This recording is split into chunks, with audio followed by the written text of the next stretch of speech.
Jadi di mana akhlaknya? Akhlak itu di hati. Sabar, di mana sabar? Di hati kan? Ke di mulut. Saya sabar ni. Ni, saya sabar lagi ni. Ni. Tak nampak saya sabar? Muka dah merah dah. Mulut duk cakap sabar.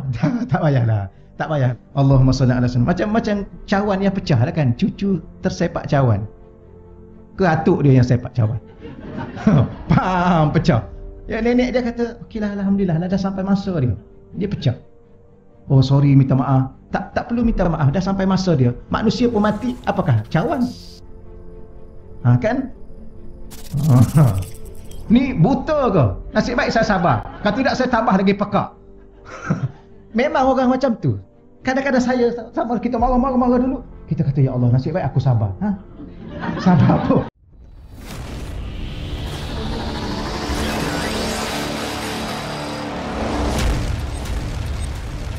Assalamualaikum warahmatullahi wabarakatuh.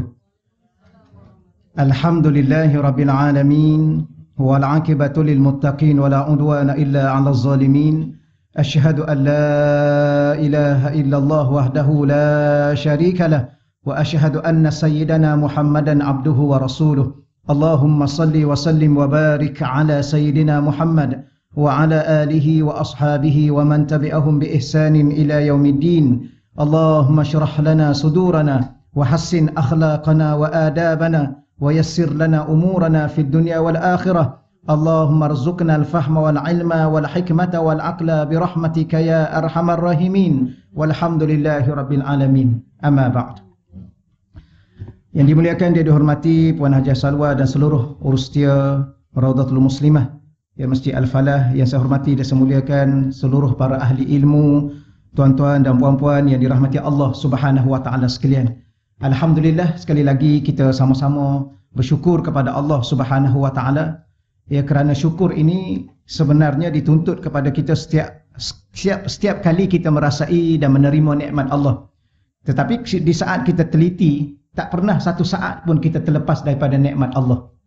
Ya, tak pernah satu waktu, satu tempat, satu keadaan, hatta dalam keadaan kita sakit pun kita masih merasai nikmat Allah. Ya, sakit itu kerana Allah ampunkan dosa kita. Maka nikmat juga. Ya, maka tidak ada suatu tempat, suatu keadaan dan semua situasi yang kita lalui dalam kehidupan kita, apatah lagi di saat kita bertemu dengan Allah di akhirat nanti, lagilah nikmat ya yang dikurniakan oleh Allah Subhanahu wa taala. Jadi tuan-tuan dan puan-puan yang dirahmati Allah Subhanahu wa taala sekalian, ya alhamdulillah pada pagi ini saya dapat edarkan ya buku ni.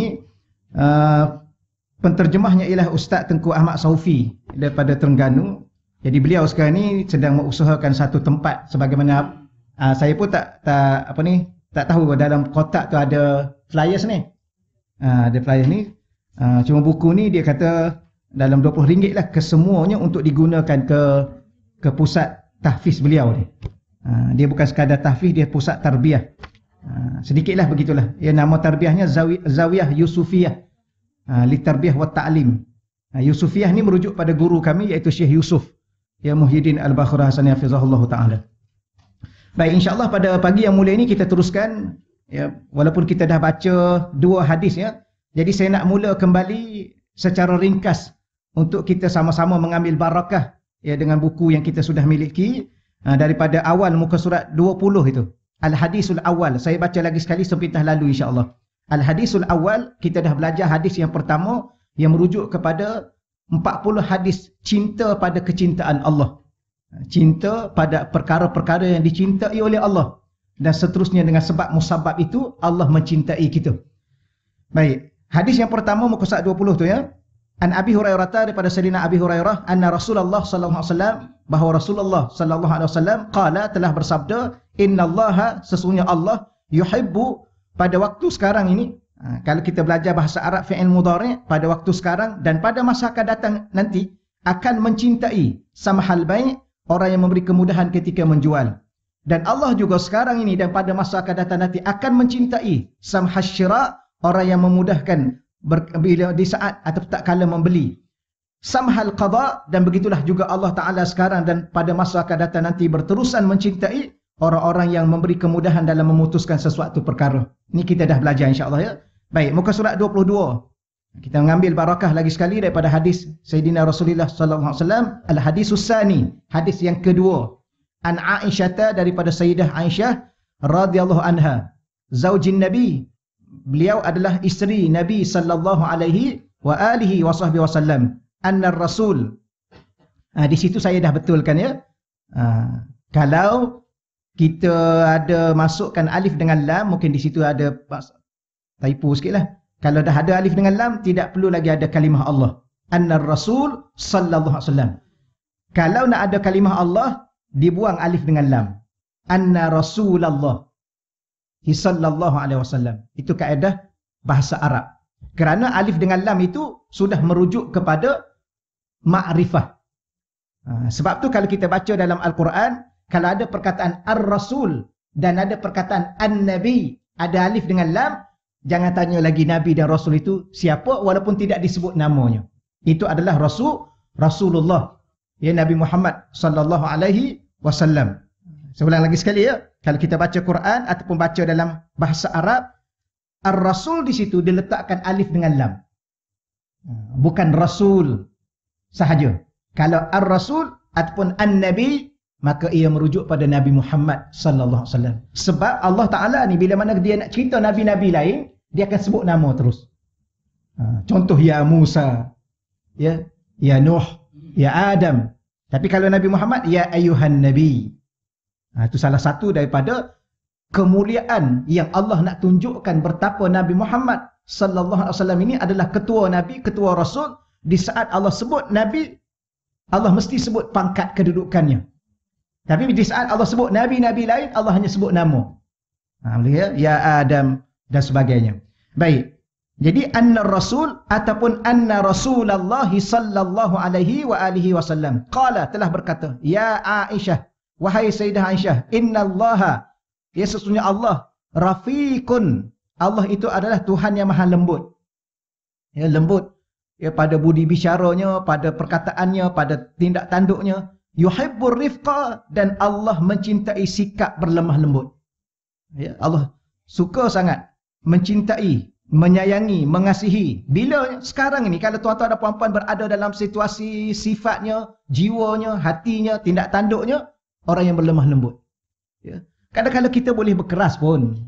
Ya, contoh dengan anak-anak ni, lagilah kita boleh berkeras ya. Kita dengan isteri, lagilah boleh bertegas ya. Keras ke tegas? Tegas, alhamdulillah. Tapi kita boleh berkeras, you jangan keluar. Saya ingat ada kawan saya dulu. Kawan saya lain ceritalah nak sikit. Masa nak keluar rumah, saya duduk tunggu depan rumah. Dia pun keluar. Orang rumah dia kata, abang nak ke mana? Jangan tanya kerja orang lelaki. Lepas tu dia pun pergi. Kita kena tunjuk kuat sikit. Itu bukan kuat. Itu lemah. Tapi lemah. Bukan lemah lembut. Tak adalah ya. Kita jawab ajalah. Orang rumah kita kata nak pergi mana? Kita nak pergi ke pasar, bagi tahu ajalah. Nak pergi ke pejabat, bagi tahulah. Nak pergi jumpa kawan, bagi tahulah. Nak pergi ke mana ni abang? Pukul 3 pagi. Nak pergi minum teh kedai mamak. Pukul 3 pagi. Iyalah, pukul 3 pagi lah. Boleh? Nanti jangan berkerah pula. Okeylah, you pergilah ya. Pergi sampai pukul 4. Bagi tahulah. Lemah lembut. Jangan pergi. Ya, I tak benarkan. Tak payahlah. Ya, berkerah-kerah lembut itu banyak menyelesaikan masalah. Ya, ini contohlah, tak ada apa pun. Tapi nak bagi tahunya, Allah amat mencintai. Wa yu'ti 'ala rifq ma la yu'ti 'ala al-unf. Dan Allah Ta'ala ini, Allah memberikan ke atas kelembutan apa yang tidak diberikan ke atas kekerasan. Ya, banyak kebaikan-kebaikan yang Allah akan beri kepada orang-orang yang bersikap berlemah lembut. Itu Rasulullah SAW adalah antara insan yang paling berlemah lembut. Hatta orang buat dia sekalipun, ingat, ditarik ya sehingga berbekas ya kesan di leher Nabi. Itu pun Nabi berlemah lembut. Dan wama la yu'ti 'ala ma siwah, dan Allah tidak akan memberikan ke atas sifat selain daripada itu. Maknanya sifat berlemah lembut ni terlalu banyak kelebihan-kelebihan yang Allah akan kurniakan kepada kita. Ya, paling-paling dia akan menyelamatkan kehidupan dunia dan akhirat kita. Ya, orang tak marah kat kita kerana kita sentiasa berlembut. Tapi Nabi SAW yang berlembut tu pun ramai orang marah juga kan. Kita yang keras ni lagilah orang marah. Macam usak-usak yang duduk mengajar, sikit-sikit bantai orang kan. Ramai orang marah. Ya kan? Tak adalah biarkan. Okey, alhamdulillah. Itu kita ambil barakah daripada apa yang telah kita belajar. Al-hadithus tsalits, muka surat 24. Hadis yang ke-3.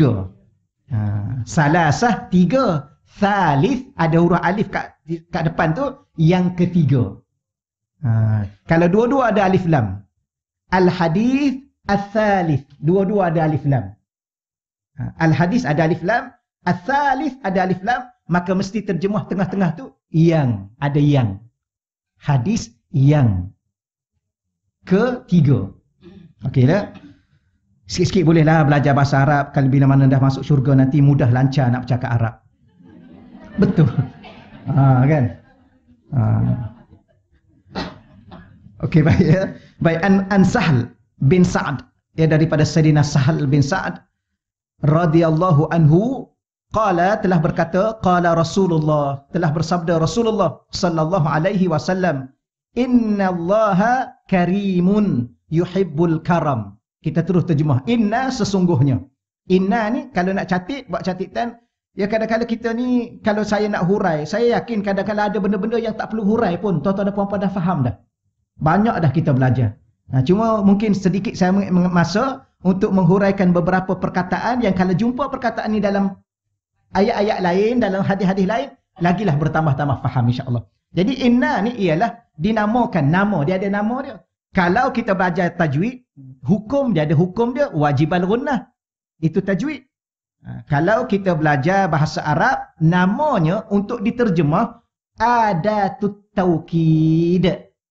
Adat, alif dal alif ta marbutah, adat at-taukid. Tulislah T-A-U-K-I-D, taukid. Apa makna adatut taukid? Satu perkataan yang menjadi alat. Dia merupakan alat untuk menyatakan sungguh-sungguh. Maknanya apa yang Nabi nak bagi tahu pada kita ni, sungguh-sungguh. Siapa yang sungguh-sungguh? Allah. Maka selepas inna, Allah baca baris atas. Ya, selepas inna, Allah baca baris atas. Tak boleh baca baris depan. Kalau baca baris depan, dia berubah maksud. Selepas perkataan Allah, mesti baca baris dhammah. Innallaha karimun. Okeylah, tak apalah, cukup di situ dulu. Nak bagi tahu bahawa Allah ni sungguh-sungguh. Tapi oleh kerana perkataan itu berada di awal, sungguh-sungguh Allah. Ya, bukan main-main. Siapa Allah? Karimun. Dia adalah sungguh-sungguh maha mulia. Yuhibbul karam. Dan dia Allah sekarang ini, tu saya kata tadi, yuhibbu ni, mana-mana perkataan dalam bahasa Arab dimulai dengan huruf ya. Perkataan itu adalah kata kerja, kata perbuatan. Yang lahir daripada perbuatan Allah. Contoh, Allah mencipta, Allah memberi rezeki, itu perbuatan. Okey ya? Kalau kita belajar satu tajuk tentang Allah, mesti belajar tentang af'alullah, perbuatan-perbuatan Allah. Dan salah satu perbuatan Allah ialah Allah mencintai. Bila waktunya, ya, sebenarnya cinta Allah itu adalah sifat kepada Allah. Bila mana sifat kepada Allah dan Allah melahirkan dalam bentuk perbuatannya, menunjukkan perbuatannya kepada kita, maka kalau kira-kiranya sifat Allah itu dia sejak azali. Jadi kalau kita tanya soalan balik, adakah Allah baru mencintai kita? Tidak sebenarnya. Allah lama dah mencintai kita sejak azali lagi. Dia tahu dah kita ni akan jadi umat kekasihnya. Maka dia mencintai kita sebelum kita mencintai dia. Ni ayat ya. Nanti kalau suami tanya, you cinta tak kepada I cinta kat you sebelum you mencintai I. Tolong you tahu ya. Dan I akan cinta you selama-lamanya. Seandainya you tak lagi cintai kepada I tetap mencintai you. Barulah dia tak kan. Barulah okeylah kalau macam tu, I akan cinta you selama-lama sehingga ke akhir hayat I. Barulah dia cakap macam tu. Ni kita selalu ugut dia. You jangan main-main, I cinta you. Ada tahapnya. Sudah. Ada masanya, ada saat I cinta, ada saat I tak cinta lagi, I benci pada you selama-lama. Yang ni masalahnya. Okeylah, tu nak bagi tahulah ya. Allah Ta'ala ni dia mencintai kita sebelum kita mencintai Allah. Allah mencintai kita sebelum kita wujud di bumi ni. Allah. Begitulah Nabi SAW, dia mencintai kita sebelum kita ada atas muka dunia. Kan dia cinta dan rindu umat di akhir zaman ini. Yang tak pernah tengok Nabi, tak pernah berbicara dengan Nabi, tak pernah berjumpa dengan Nabi, tapi beriman kepada Nabi. Bahkan bukan setakat beriman, ada umat merindui Nabi. Ada seorang tu dia cakap kat saya, Ustaz, saya kadang-kadang rindu pada Nabi, saya masuk dalam hutan Ustaz. Ya, saya masuk ke semak-semak, saya menangis di situ Ustaz. Saya kata baguslah, tolong doakan pada saya supaya saya juga boleh buat macam tu. Ya. Pergi ke mana-mana. Tapi kita ni kalau suami dah tak ada kat rumah kan, anak-anak cucu-cucu dah tak datang, kita duduk dalam bilik kita menangis sungguh-sungguh, menunjukkan, membuktikan bahawa kita mencintai Allah dan merindui Allah dan Rasulnya. Kenapa? Kerana Allah dan Rasul mencintai kita sebelum kita wujud lagi. Nabi dah wafat 1400 tahun. Kita baru umur berapa? Baru 60. Kan? Baru 70. Tuan-tuan ingat lama ke? Baru aja kita ni. Ya, baru berapa Haji? Baru 70 Ustaz. Baru aja. Umat dahulu 500, 900, 1000 tahun. Kita baru 60. Allah, harap-harap Allah ampunlah dosa-dosa kita. Kerana kita belum matang dalam melalui sebuah kehidupan. Betul ya? Allah, minta maaf, kita teruskan lagi. Maka, apa yang saya nak cerita pada tuan-tuan dan puan-puan ialah, kalau ikut di situ, Allah menunjukkan perbuatannya. Iaitu mencintai. Siapa? Al-Karam. Mencintai sifat karam, iaitu sifat mulia. Karam ni dia ada dua maksud. Satu mulia, satu pemurah.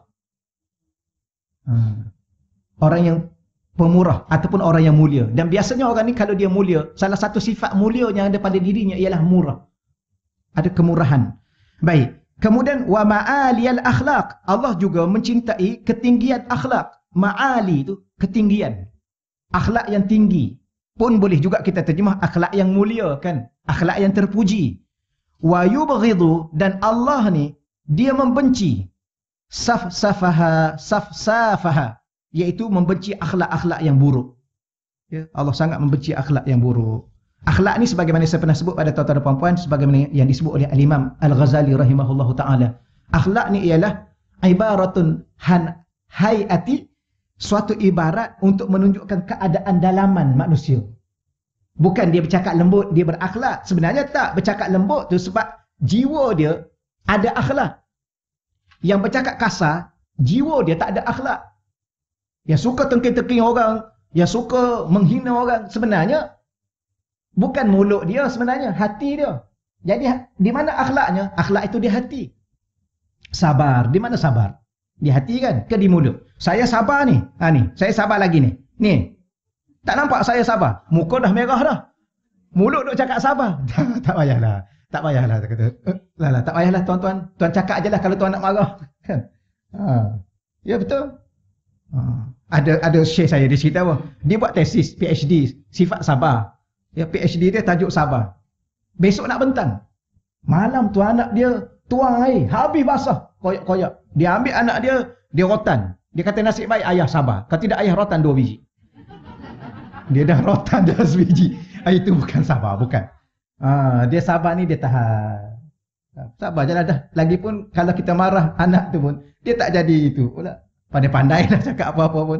Allahumma salli ala sallam. Macam cawan yang pecah lah kan. Cucu tersepak cawan. Ke atuk dia yang sepak cawan. Pam, pecah. Ya, nenek dia kata, okeylah, alhamdulillah, dah sampai masa dia. Dia pecah. Oh sorry, minta maaf. Tak perlu minta maaf, dah sampai masa dia. Manusia pun mati, apakah? Cawan. Kan? Ni buta ke? Nasib baik saya sabar. Kalau tidak saya tambah lagi pekak. Memang orang macam tu. Kadang-kadang saya sama kita marah-marah dulu. Kita kata ya Allah, nasib baik aku sabar. Sabar apa? Dia cakap pula kat Allah. Allah tahu dah dia tak sabar. Okeylah, selesailah insya-Allah. Sifat buruk. Keterangan muka surat 25. Bersifat mulia dan memiliki akhlak yang mulia merupakan tanda kepada kesempurnaan iman seseorang. Ni yang inilah. Sebab tu Rasulullah SAW adalah insan yang paling berakhlak. Dengan akhlak yang mulia. Kerana apa? Kerana Rasulullah memiliki kesempurnaan pada iman. Itu bukti dia.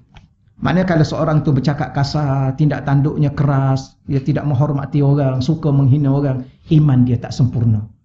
Okey lagi kalau iman tak sempurna, kok iman dah lemah. Okey lagi masih ada, kok iman dah tiada. Kan ada satu hadis Nabi tu, la yasriku sarik hina yasriku wa huwa mu'min. Tidak akan mencuri seorang pencuri. Di saat dia mencuri itu dia beriman. Kalau di saat dia mencuri dia beriman, dia tak akan mencuri. Maknanya di saat dia mencuri itu Oh, bimbang-bimbang dia dah tak ada iman. Kalau dia mati masa tu, subhanallah. Tapi mungkin makna dia ketika tu iman dia kurang. Maknanya kalau orang tu orang Islam yang beriman. Orang kafir tu, itu cerita lain lah. Baik, semakin tinggi kita baca di, semakin tinggi keimanannya, ya, semakin sempurna, tinggi keimanannya, akan semakin tinggilah akhlak yang dimilikinya. Allah, dia apa kaitan dengan iman? Iman ni ialah kita yakin bahawa ada hari pembalasan. Iman kita yakin bahawa ada hari perhitungan. Iman kita yakin bahawa ada hari yang Allah Subhanahu Wa Taala akan meletakkan kita atau memberi balasan-balasan kepada kita. Maka sebab itulah setiap patah perkataan yang keluar daripada lisan kita, kita akan jaga. Kenapa? Kerana ia akan dinilai oleh Allah dan akan diberi pahala. Sebab tu kita baca hadis Matan Arba'in kan. Nabi kata, banyak hadis Nabi ni panjang, 1 muka setengah. Ya, Nabi cerita tentang ada seorang sahabat Nabi datang jumpa Nabi, minta amalan, dengan amalan tu masuk syurga dan dijauh daripada neraka. Maka Nabi bagi tahu antara amalan nak membawa ke syurga, sentiasa lafaz syahadah, anta syahadah alla ilaha illallah, sentiasa sebut asyhadu alla ilaha illallah. Nanti orang kadang-kadang kita jarang kan duk sembang-sembang ni, kita pun asyhadu alla ilaha. Kita kata, you ni nak mati ke apa? Dan orang tak biasa. Sepatutnya begitu. Ya, berapa ramai orang duk tengah bercakap mati, berapa ramai orang duk tengah makan mati, berapa ramai orang duk tidur mati. Maka asyhadu alla boleh bawa. Kemudian wa tuqimas salat. Solat tu boleh membawa kita ke syurga. Tak apalah, nanti panjang sangat saya cerita. Ya, akhir sekali Nabi cerita pasal pintu syurga. Kalau tak silap hadis 40 yang ke-49, hadis Matan Arba'in, hadis ke-49, tak silap saya. Akhir sekali, mahu tak Nabi bagi tahu? Mahu tak ala ukhbirukum bimilaki zalika kulli? Mahu tak aku cakap pada kamu penguasa kepada segala-galanya? Amalan ni boleh masuk syurga, amalan ni boleh masuk syurga, amalan ni boleh masuk syurga. Kemudian amalan ni menjadi pintu syurga. Puasa bukan setakat dia boleh bawa kita ke syurga, puasa dia boleh jadi pintu syurga. Kan ada satu pintu dengan sebab puasa, pintu apa? Ar-Rayyan. Jadi dia ada dua. Dia bukan setakat dia jadi pintu, dia boleh bawa terus kita masuk syurga. Itu puasa. Dan haji dan sebagainya. Kemudian Nabi cakap pintu syurga. Sedekah pintu syurga. Puasa pintu syurga. Qiyamul Lail pintu syurga. Kemudian Nabi bagi tahu lagi. Akhir sekali Nabi kata, semua yang aku bagi tahu ni ada satu kunci dia. Kunci dia di situ. Akhir sekali, apakah wahai Rasulullah? Baik wahai Rasulullah, tolong bagi tahu. Nabi pun pegang lidah dia, Nabi kata, kuffa alaika hadha. Jaga yang ni. Jaga. Kuffa ni jaga lidah ni. Hal yakubbun nas ala wujuhim. Berapa ramai manusia dihumban ke dalam neraka dengan sebab ala hasaibi alsinatihim. Tuaian hasil lidah dia sahaja. Tapi yang kita peliknya, akhirat Allah tak tanya lidah, Allah tanya tangan. Kan? Sebab akhir-akhirnya orang mengumpat dengan tangan banyak. Tu, telefon tu. Dia fitnah orang pun dengan tangan. Tekan tu, power. Habis. Oh, subhanallah. Yang tu. Alhamdulillah. Asyik baik. Okey ya? Allah, lidah. Nah, itu yang dikatakan di sini. Jadi apa kita nak bagi tahunya ialah di saat kita nak berbicara dengan lidah kita, kita kena pastikan dapat pahala ke dapat dosa. Kalau Allah soal, aku boleh jawab ke tak boleh jawab dengan perkataan yang aku telah lafazkan. Kenapa semua itu diambil kira? Sebab iman yang ada di hati. Ini dikatakan kesempurnaan iman. Bahkan baginda Nabi sallallahu alaihi wasallam dipuji oleh Allah sebagaimana firman-Nya, wa innaka, sesungguhnya engkau wahai Rasulullah. Ka tu asalnya anta, seorang. Wa innaka, sesungguhnya wahai Nabi engkau. Siapa engkau ni? Engkau seorang ni. La'ala khuluqin azim. Diterjemah di situ ialah engkau mempunyai akhlak yang amat mulia. Baik. Kalau kita nak belajar bahasa Arab sedikit, Allah Ta'ala tidak guna perkataan karim. Ingat tadi kita duduk belajar karim. Innallaha karim. Tapi berkait dengan akhlak Nabi, Allah tak guna karim. Allah guna azim. Akhlak yang teragung. Azim. Yang hebat. Selalunya bahasa Arab ni, khuluqun karim. Kalau dia satu, mufrad, khuluqun karim. Kalau dia banyak, al-akhlaq. Yang kita sebut akhlak tu ialah banyak. Khuluqun, satu akhlak yang ada pada diri dia. Kalau dia ada beberapa akhlak, beberapa perangai yang baik, al-akhlaq. Tetapi bila mana al-akhlaq, kena ada ta marbutah, al-karimah.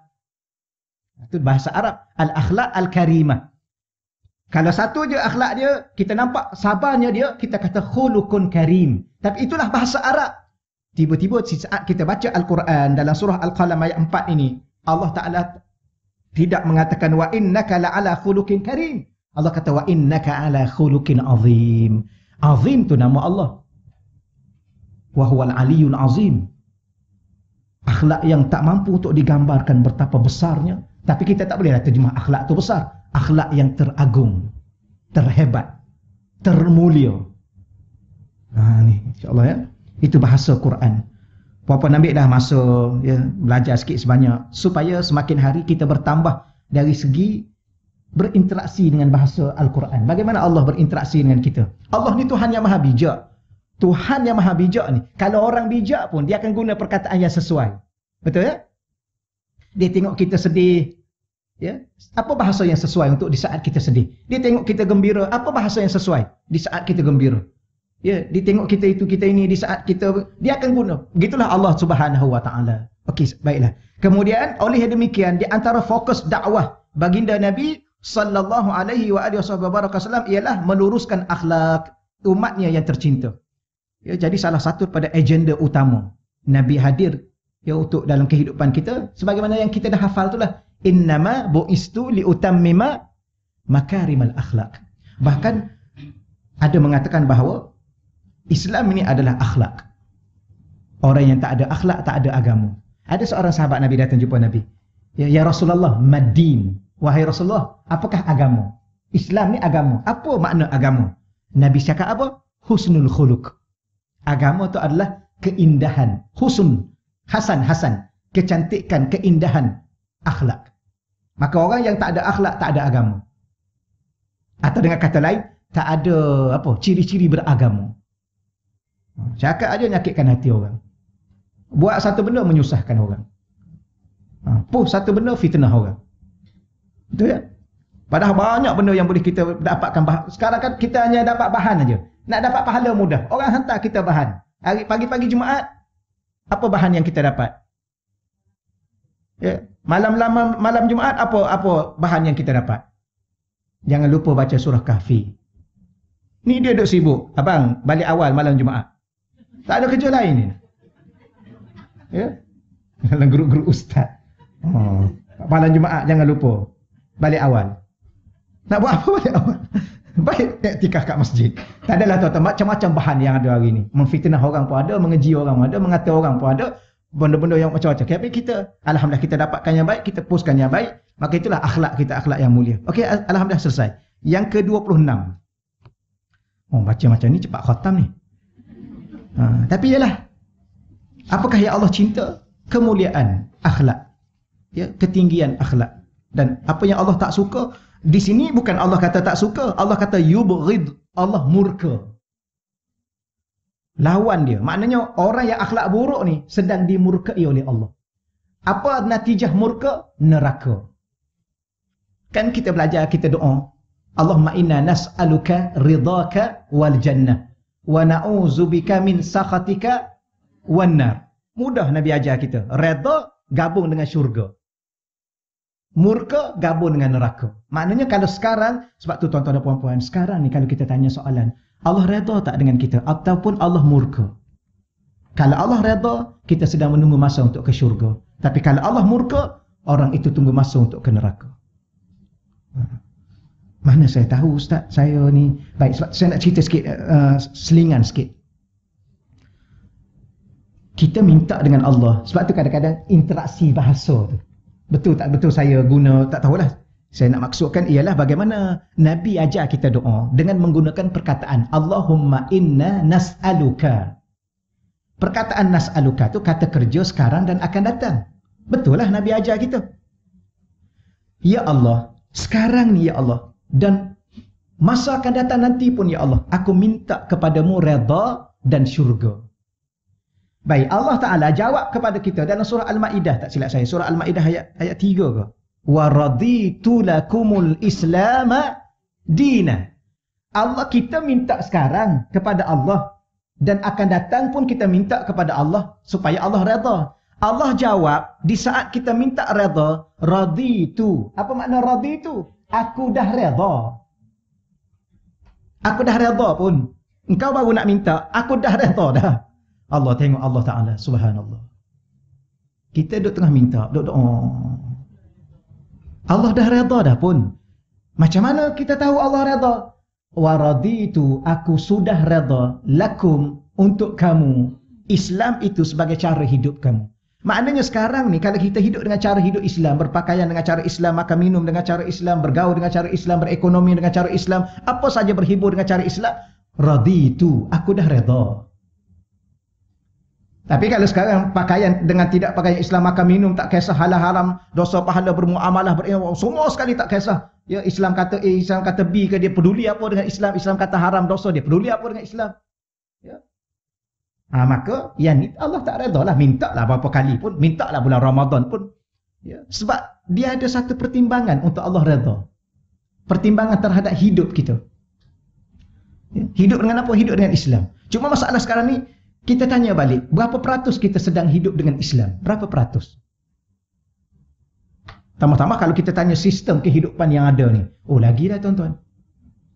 Sistem perbankan Islam, sistem mahkamah, sistem pentadbiran, sistem itu, sistem ini, berapa peratus dengan Islam? Saya pernah tanya masjid-masjid, dia kata 50% adalah Ustaz. Okey, 50% Islam, 50% lagi apa? Mesti tak Islam lah kan? Baik, kalau kita nak bawa jumpa Allah, Islam ni 50%. Allah, ya Allah, aku hidup atas muka dunia, aku nak masuk syurga di akhirat. Berapa persen nak masuk syurga? 50%. Masuk syurga. Habis 50% lagi nak masuk dalam neraka. Subhanallah. Macam mana kita nak jawab depan Allah? Allah. Ya, kita hidup dengan sekadar kemampuan yang ada, itulah tuan-tuan. Macam sekarang ni lah. Allah tak tahu nak cakap apa. Moga-moga Allah maafkan kita. Sebab itulah bulan Ramadan ni banyakkan minta maaf, minta ampun. Maafkanlah kami ya Allah, maafkanlah aku ya Allah, ampunkanlah ibuku ya Allah, ampunkanlah anak isteriku ya Allah, ampunkanlah kawan-kawan aku ya Allah, maafkanlah kami ya Allah. Minta maaf aja tuan-tuan sekalian. Orang kata lagi mudah minta maaf lagi daripada minta izin. Tu tak tahu apa benda. Minta maaf je lah. Allah. Dan minta maaf ni tuan-tuan, kalau boleh beratus-ratus ribu. Jangan minta maaf sekali, dua kali. Contoh Allahumma innaka afuun ni, kalau boleh, saya tuan-tuan dan puan-puan, minta doa dengan Allah, ya Allah tolong kau permudahkan lisan aku menyebut Allahumma innaka afuun karimun tuhibbul afwa fa'fu anna. 100,000 ya Allah aku nak dalam bulan Ramadan ya Allah. Kalau lebih lagi baik ya Allah. Tuan-tuan dan puan-puan, bulan Ramadan ni tak payah baca yang lain. Quran kena baca lah, jangan salah faham pula.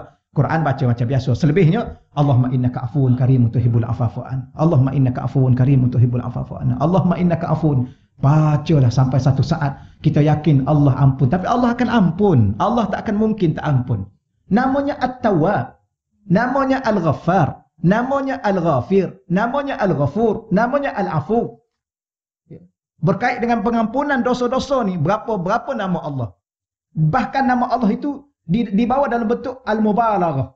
At-Tawwab, yang sentiasa akan mengampunkan dosa demi dosa, dosa demi dosa. Berapa banyak kita buat dosa, lautan dosa, Allah akan ampunkan. Gitulah Allah Subhanahu wa taala. Okeylah, insya-Allah al-hadisur rabi', hadis yang keempat. An Ali, ya, daripada Sayyidina Ali radhiyallahu anhu, ya, Allah telah redha kepadanya. Dia ada dua maksud. Allah sudah redha. Dan sememangnya kita tahu Sayyidina Ali ni salah seorang daripada 10 yang telah dikhabarkan ahli syurga. Ya, 10 orang sahabat. Maka kita boleh terjemah Allah sudah redha dengannya. Kerana radhiya itu fi'il madhi. Memberi makna sudah. Kalau ada orang tanya, boleh tak saya nak cakap ke ayah saya Ustaz? Ayah saya nama Muhammad radhiyallahu anhu, ayah saya nama Ibrahim radhiyallahu anhu, ayah saya nama Ishaq radhiyallahu anhu, boleh tak? Boleh. Tetapi di saat itu penggunaannya ialah dengan makna fi'il mudhari'.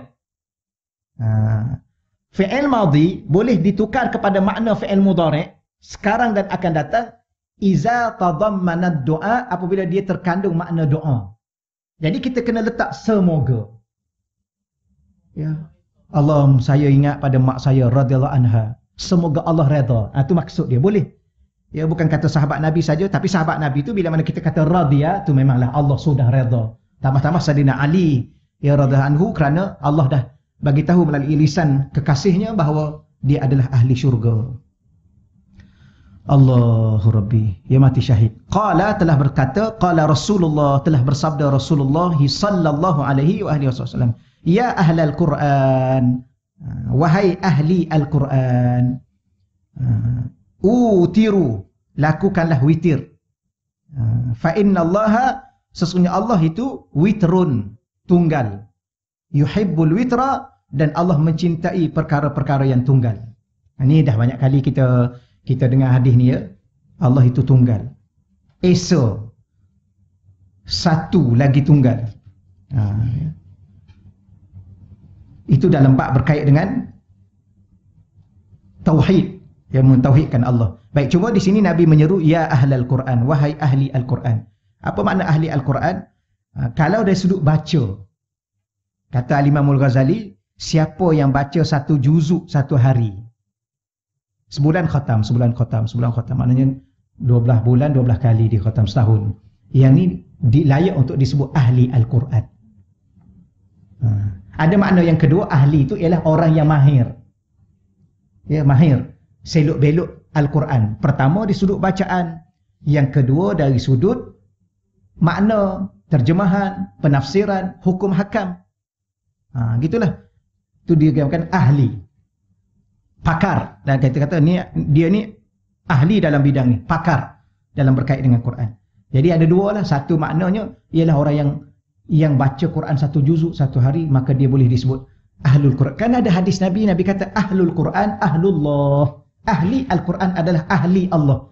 Susah juga kita nak ambil bahasa yang sesuai dalam bahasa kita. Kalau ahli persatuan, tahulah kan, ahli persatuan, maknanya kita ada hak dan kita berdaftar dan sebagainya. Tapi ini ahli Al-Quran. Siapa ahli Al-Quran? Dia adalah ahli Allah. Bukan setakat ahli biasa. Wa khassatuh, dia adalah ahli yang paling istimewa. Khassah, khusus. Kita kata ahli yang VIP ke VVIP di sisi Allah. Dia ada ahli ni, dia dekat kan. Ahli persatuan tu dia dekat. Ni ahli yang apa ni? Bukan ahli biasa ni. Yang ni ahli lembaga pengarah ke apa. Biasalah ada orang, subhanallah. Tapi tak tahu bagaimana saya nak terjemahnya. Ya, mungkin kita boleh tanya ustaz-ustaz yang lebih mahir dalam perterjemahan. Ahli Allah, dan yang paling ahli, yang paling istimewa, siapa dia? Ahli Al-Quran. Doalah pada Allah. Tuan-tuan dan puan-puan, setakat pengalaman, sedikit pengalaman saya lah. Tuan-tuan dan puan-puan lagi banyak pengalaman, kerana pengalaman itu menyusul mengikut umur dan pengalaman yang dilalui dalam kehidupan. Ya. Tapi setakat yang saya duduk dengan guru-guru, tak ada jalan lain dah. Ya. Belajar boleh belajar sampai mati, belajarlah. Beramal boleh beramal sampai apa? Beramal sampai kita rasa penat. Tapi kadang-kadang dengan amal dan belajar dengan ilmu itu, belum tentu kita mampu menjadi apa yang kita nak. Ya. Berapa ramai orang yang belajar Al-Quran, tahfiz lagi, hafiz Quran, tapi kadang-kadang akhir sekali tak berjaya dia. Allah, kita tengok ada seorang pelajar tu, subhanallah, antara pelajar terbaik di sekolah tahfiz. Sekarang ni jadi punk. Yang rambut apa? Punk. Trojan. Sekarang ni berapa ramai yang jadi ejen liberal daripada pelajar-pelajar sekolah pondok. Ni ada pendedahan, baru ni ada seminar di pondok. Dia nak kata baru sangat, tak adalah. Dia diberi pendedahan sekarang ni, ejen-ejen liberal, membawa pemikiran-pemikiran liberal. Siapa dia? Bekas-bekas pelajar agama.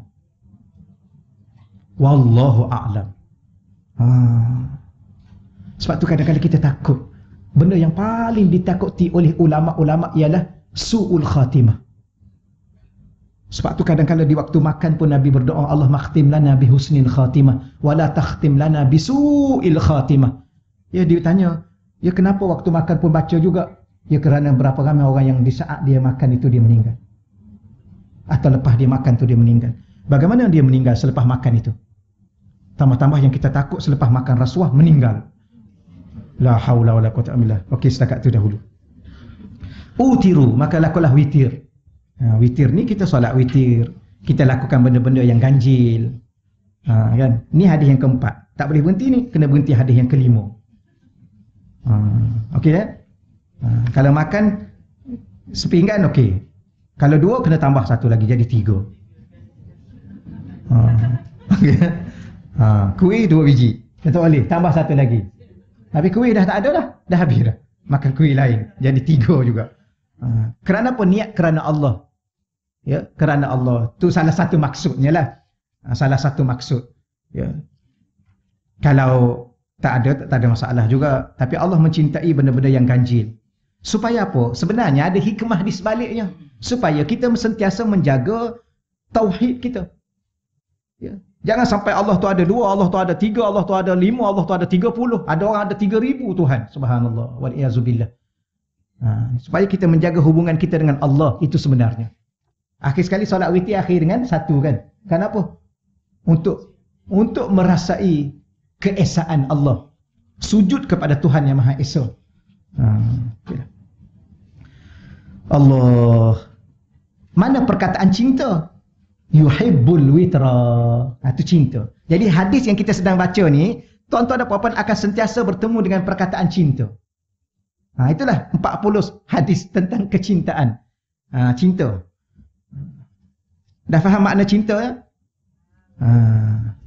Alhamdulillah. Ya, cinta adalah memberi, bukan meminta. Itu salah satu makna cinta. Jangan pernah meminta atas nama cinta. I love you. You love me? Tak. Itu bukan cinta. Ya. Saya sudah mencintai you. You cinta pada I, you tak cinta pada I, itu hak you. I sudah mencintai you. Itu cinta. Cinta memberi. Cinta tidak akan meminta. Okay. I tak pernah dengar you cakap you love me. I tak pernah dengar. Ikut I lah. I nak cakap pun. Ya, suami dia pula pandai. I tak perlu ucap cinta you. Cinta I pada you. Cinta I pada you tersimpan di dalam hati I. Cukuplah I mengetahui cinta I kepada you. Wah, cantik juga. Itu cinta. Setakat itulah dulu ya bicara cinta. Alhamdulillah. Allahumma salli ala sayyidina Muhammad. Cinta adalah mentaati. Cinta adalah contoh. Kita mencintai Allah. Maka taatlah Allah. Kita mencintai suami, taatlah suami. Isteri. Isteri ni dia tak boleh minta taat. Mentaati isteri tak ada. Ya. Menyayangi, mencintai isteri ada. Gitu ya. Dan cinta tidak menuntut tadi. Jangan pula puan-puan, bila saat puan-puan kata saya cinta pada awak, suami, maka saya menuntut kesetiaan. Jangan, cinta bukan menuntut. Dan puan-puan tak boleh minta setia dengan suami. Ya? Puan-puan kena minta tanggungjawab dan amanah dengan suami. I harap you amanah, ya, jaga diri I supaya I masuk syurga dengan you. You kena setia pada I.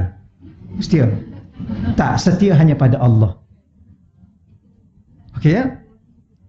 Dah mula faham dah tu. Alhamdulillah. Itulah cinta. Dan cinta sentiasa mentaati, tak akan mungkin cinta mengingkari. Kalau cinta itu sentiasa ingkar, itu bukan cinta. Ya. Allah. Semoga Allah bagi kita faham apa makna cinta. Dengan cinta yang sebenar. Ya, cinta daripada Allah ataupun cinta kepada Allah. Setelah itulah kita mencintai suami, mencintai isteri, mencintai anak-anak, mencintai ibu bapa dengan cinta Allah. Maka itulah cinta yang benar. Kalau cinta yang lahir daripada diri kita, itu bukan cinta yang benar. Itu bukan kasih dan sayang yang benar. Berapa ramai manusia yang bercinta akhirnya membenci. Sebab tu apa makna cinta? Cinta tidak akan mungkin ada benci selama-lamanya. Kalau cinta selepas cinta itu ada benci, itu bukan cinta.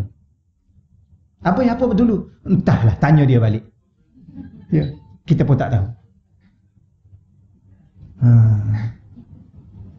Bukan you dulu you kata, you cakap you cinta kat I. Kenapa you dah benci I pula?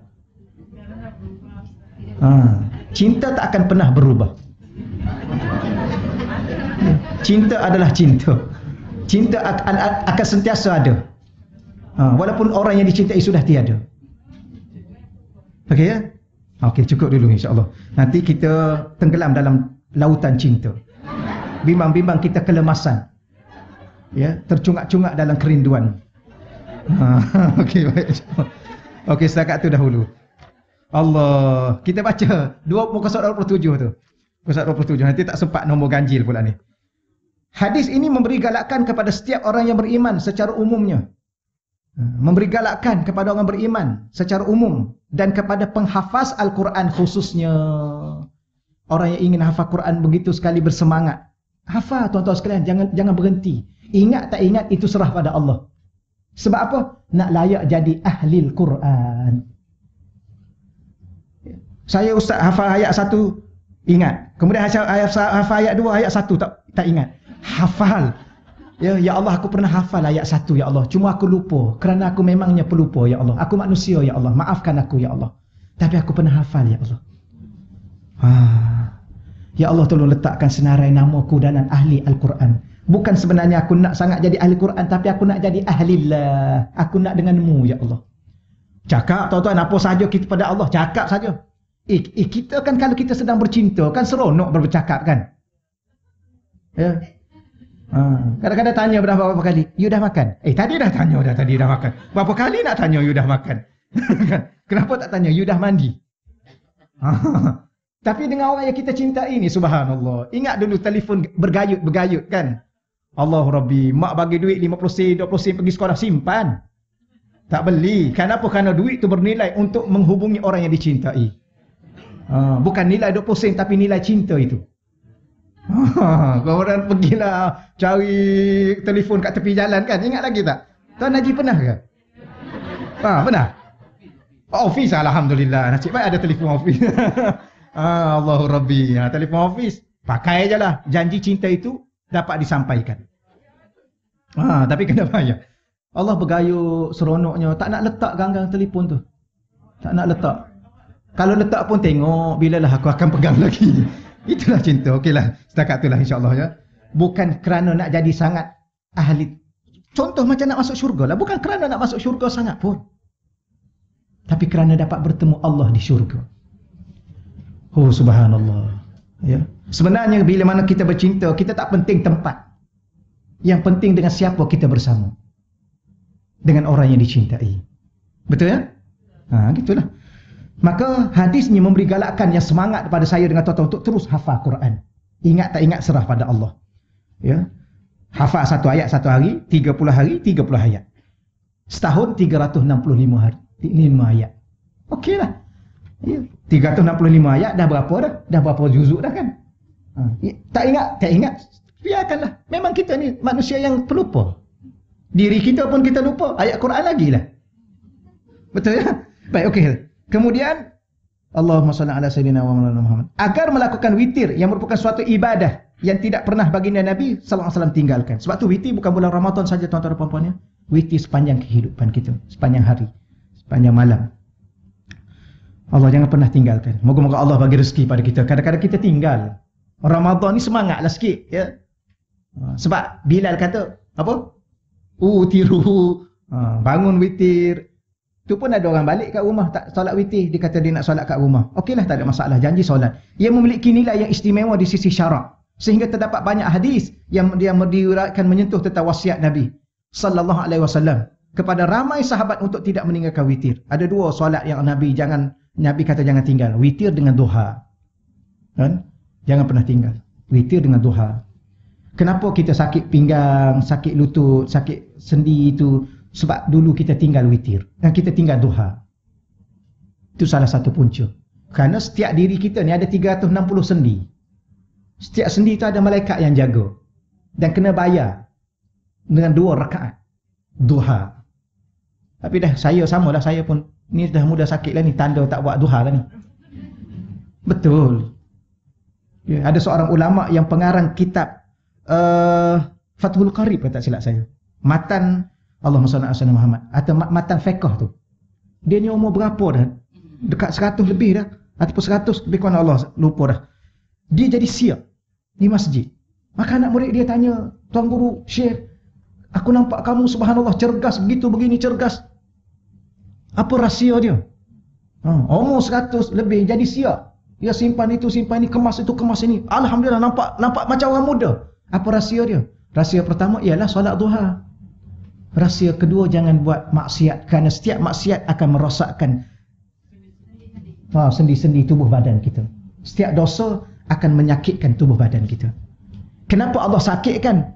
Ialah sebabnya dosa. Tapi Allah sakitkan kita sebab Allah nak gugurkan dosa kita. Maka terima je lah kalau dah sakit. Sebab dulu banyak sangat buat dosa. Terima je lah sakit sebab dulu banyak sangat tinggal duha. Gitulah salah satu hikmah di sebaliknya. Okeylah, masa dah habis ya. Tak apalah, kita berhenti sini dululah insya-Allah. Allah. InsyaAllah akan datang nanti saya akan berbicara lagi berkait dengan cinta-cinta ni. Moga-moga Allah bagi kita faham. Baik, setakat tu dahulu. Di sini ada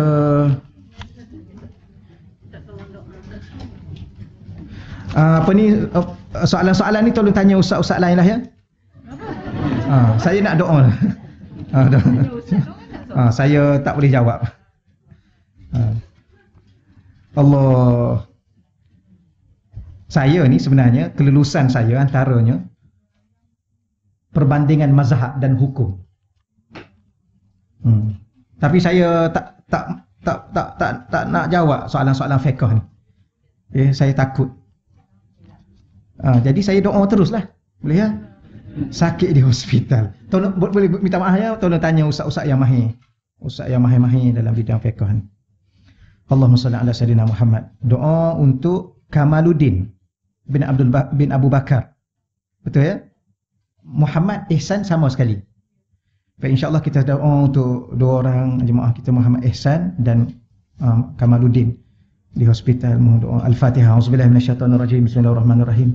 Alhamdulillahirabbil alamin arrahmanir rahim maliki yaumiddin. Iyyaka na'budu wa iyyaka nasta'in ihdinas siratal mustaqim siratal ladzina an'amta 'alaihim ghairil maghdubi 'alaihim waladdallin. Amin. Allahumma shalli ala sayyidina Muhammadin tibbil qulub wa dawaiha wa afiyatil abdan wa shifaiha wa nuril absar wa dhiyaiha wa ala alihi wa sahbihi wa barik wa sallim. Allahumma shalli salatan kamilah wa sallim salaman tamman ala sayyidina Muhammadin alladhi tanhallu bihi al-uqad وتنفرج به الكرب وتقضى به الحوائج وتنال به الرغائب وحسن الخواتيم ويستسقى الغمام بوجهه الكريم وعلى آله وصحبه في كل لمحة ونفس بعدد كل معلوم لك. اللهم أنزل عليهما يا الله دواء من دوائك وشفاء من شفائك ورحمة من رحمتك وبركة من بركاتك على هذه الأوجاع والأمراض والأسقام. Fatabra' birahmatika ya arhamar rahimin. Ya Allah, ya Tuhan kami berdoa khusus kepada Muhammad Ihsan ya Allah, dan juga kepada Kamaluddin ya Allah. Di hari yang penuh dengan barakah ini ya Allah, dengan penuh pengabulan doa ni ya Allah, Engkau turunkan kepada keduanya ya Allah ubatan daripada ubatanmu ya Allah, penawar daripada penawarmu ya Allah, kesembuhan daripada kesembuhanmu ya Allah, kesihatan daripada kesehatanmu ya Allah, keselamatan daripada keselamatanmu ya Allah, keberkatan daripada keberkatanmu ya Allah, sehingga menyembuhkan penyakit kepada kedua-dua hamba-Mu ini ya Allah. Sembuhkanlah mereka ya Allah, sembuhkanlah mereka ya Allah, sehatkanlah mereka ya Allah, berilah kekuatan kepada tubuh badan mereka ya Allah, berilah kesabaran kepada hati mereka ya Allah, dan berilah kesabaran kepada ahli keluarga mereka ya Allah. Ya Allah, ringankan beban mereka ya Allah, sehatkanlah mereka ya Allah. Allahumma shfi mardahum wa sahih ajsadahum birahmatika ya arhamar rahimin. Ya arhamar rahimin, ya arhamar rahimin. Allahumma innahum sa'aluna ma laysa indana wa huwa indaka katsirun ya wahhab. Fahab lahuma shifaan ya wahhab. Fahab lahuma dawaan ya wahhab. Fahab lahuma rahmatan wa salamatan wa afiyatan birahmatika ya arhamar rahimin. Rabbana atina fid dunya hasanah wa fil akhirati hasanatan wa qina adzabannar. Wa sallallahu ala sayyidina wa maulana Muhammad walhamdulillahi rabbil alamin. Taqabbalallah